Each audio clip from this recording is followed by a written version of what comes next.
Marcus has been watching the Federal Reserve for 14 months. He does not work in finance. He manages projects for a mid-sized construction company in Columbus, Ohio. He saves a portion of every paycheck. He has run the numbers on a refinance approximately 16 times. He knows the current rate range. He knows Jerome Powell's name. He knows Kevin Warsh's name. What Marcus does not know is the name of a single other member of the Federal Open Market Committee. He does not know there are 12 voting members. He does not know the chair holds exactly one of those 12 votes. He does not know that at the most recent meeting, 4 members dissented, which is a more meaningful signal about the direction of rates than any single name at the top of the org chart. When Warsh was nominated, Marcus felt something shift, not in the data, in his gut. He texted his wife that night, "New Fed guy, rates might actually come down." His wife texted back a thumbs up. Neither of them changed what they were doing, but the feeling Marcus had, that feeling of cautious optimism, that sense that something was in motion, that feeling was about to start making decisions for him. Welcome to Mind Over Money from 10-Minute Money Mindset. On Monday, the Pulse reported the biggest leadership transition in American finance in nearly a decade. Today, we're going to look at the psychological pattern that determines how most people respond to that kind of news, why it drives financial behavior that has almost nothing to do with how the institution actually works, and what you can do about it. Let's get into it. This is Mind Over Money from 10-Minute Money Mindset. This week, the Pulse reported the handover at the Federal Reserve. Today we are going to explain the psychological mechanism that makes a leadership change at a financial institution feel so personal, so hopeful, or so threatening, even when the underlying institution has not changed at all. The mechanism has a name. Behavioral scientists call it the authority bias, and once you see it, you will see it everywhere. At its core, it is a mental shortcut. Your brain runs hundreds of these every day, not because it is lazy, but because the alternative is paralysis. The world produces more information than any conscious mind can fully evaluate. Shortcuts allow you to act. The authority bias is one of the oldest and most reliable. It works like this. When you encounter a complex system you do not fully understand, and most of us do not fully understand most of the systems our lives depend on, your brain locates the person with formal authority over that system. It runs a rapid assessment. Do I trust this person? Do they seem competent? Do their stated values align with mine? And then it uses that trust assessment as a proxy for understanding the system itself. If you trust the authority figure, the system feels safe. If you distrust them, the system feels threatening. And when the authority figure changes, all of that emotional calibration restarts from scratch.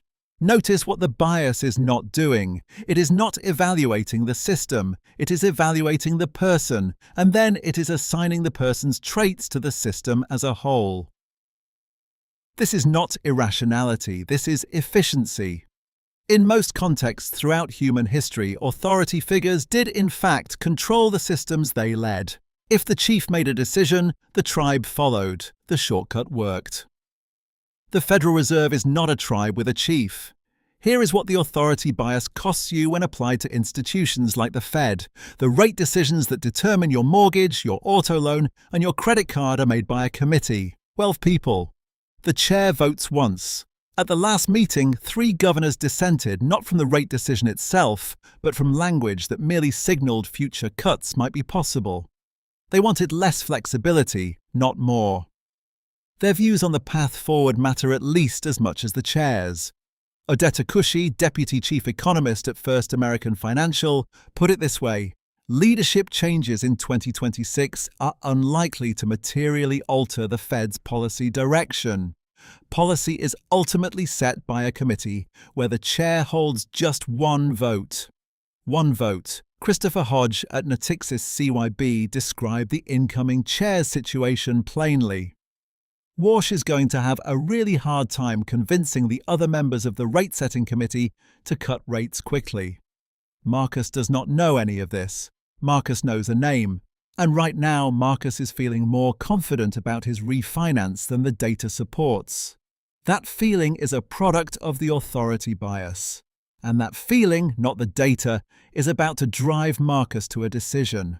Here is where the bias gets expensive. The authority bias does not just generate feelings, it generates timing decisions. It generates wait or move calculations. It is why mortgage brokers report surges in client activity every time a new Fed chair is announced. It is why advisors field anxious calls every time a chair testifies before Congress. It is why people check their investment accounts when a Fed official gives a speech, but not when the underlying companies they own post quarterly earnings. We are calibrating to the face, not the system. Barclays analyzed every Federal Reserve chair transition going back to 1930 and found that the average maximum drawdown in the S&P 500 has been 5% in the month after a new chair takes over, 12% over 3 months, 16% over 6 months. Not because the new chair breaks something, because markets are populated by people running the authority bias at scale. People recalibrating their trust levels in real time, adjusting their positions based on a personality transition rather than a data shift, and creating volatility in the process that no one intended and no one actually benefits from. Think about the last time you changed a financial behavior because of who was leading something. When Trump called Powell incompetent, some investors moved money. When Warsh was nominated, the mortgage industry saw a wave of optimism that the data did not yet support. When Powell announced he was staying on as governor, some of those same optimistic clients called their brokers back with fresh anxiety. None of those events changed the federal funds rate. None of them changed the composition of the committee. None of them changed the inflation data, the employment figures, or the energy prices that the 12 voting members used to make their decisions. What changed was the cast. And the cast is what the authority bias tracks. Marcus felt confident when Warsh was nominated. He would have felt anxious if the nominee had been someone he perceived as aligned with higher rates. Neither feeling had anything to do with the 11 other people who would be voting alongside the new chair. The confidence was real, the feeling was real, the system it was pointed at was a misunderstanding. So what is the alternative? Not ignoring leadership changes. They matter. A new chair shapes communication, sets tone, influences how the committee debates. That is real. But there is a question beneath the personality. And it is the question the authority bias lets you skip. The question is, how does this institution actually make decisions? For the Fed, the answer is documented. The FOMC publishes meeting minutes. It releases a dot plot 4 times a year, following the March, June, September, and December meetings. A summary of where each member thinks rates should go over the next several years. Those dots represent the real signal, not the name on the door.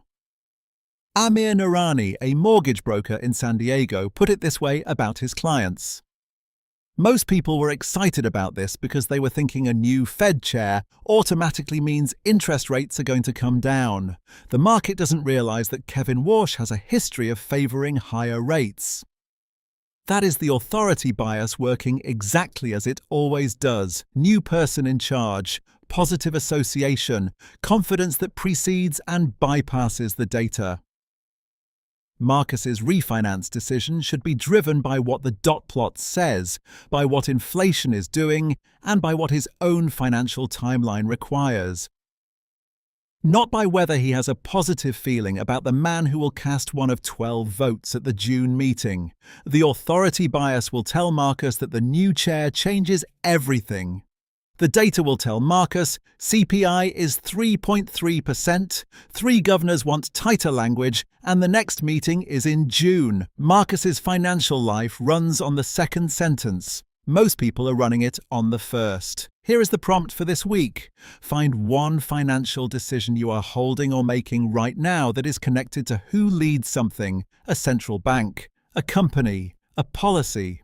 Not what the institution is doing. Who is leading it? Ask yourself one question. If the same data existed but the leader was someone you felt differently about, would you make the same decision? If the answer is no, you are running the authority bias. You are making a system decision based on a person. That is not necessarily wrong, but it is worth knowing. The face changes, the system doesn't. Know the difference before you act on the feeling. This Monday on The Pulse, the week's most important financial story, reported straight. No frameworks, no solutions, just the truth of what is happening and why it matters. Subscribe so you don't miss it.